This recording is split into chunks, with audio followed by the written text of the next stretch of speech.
Bonjour à tous et bienvenue aux vidéos sur le rapport de l'USDA sur l'offre et la demande dans le secteur des grains mars 2022. Le rapport de l'USDA n'a pas suscité le même intérêt que les précédents car depuis le 24 février dernier, l'attention des marchés se porte principalement sur la guerre en Ukraine. D'où pourquoi les marchés ont terminé en baisse même si ce rapport a été haussier.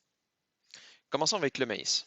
Le rapport pour la demande pour l'éthanol a augmenté de 25 millions de boisseaux et les exportations se sont accrues de 75 millions de boisseaux en raison de la diminution des exportations ukrainiennes. Les stocks de fin ont alors fléchi de 100 millions de boisseaux. Le prix moyen s'est redressé de 20 cents US le boisseau pour se situer à 5,65 US le boisseau.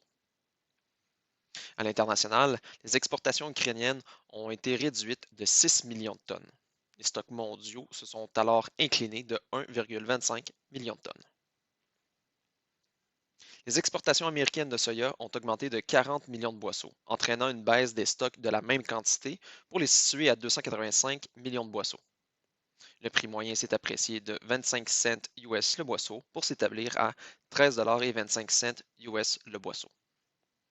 À l'international, la production mondiale de soya a chuté de 10 millions de tonnes à cause de la réduction des récoltes sud-américaines.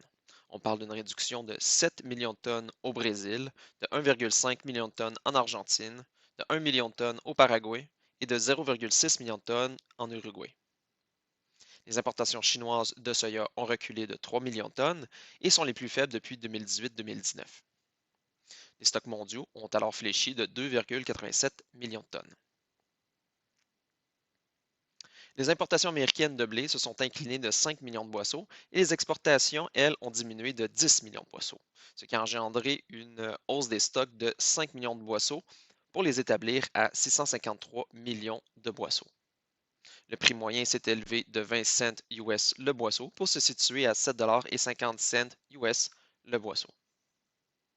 Sur l'échiquier mondial, la production australienne de blé s'est renforcée de 2,3 millions de tonnes pour s'établir à 36,3 millions de tonnes, soit un record de tous les temps.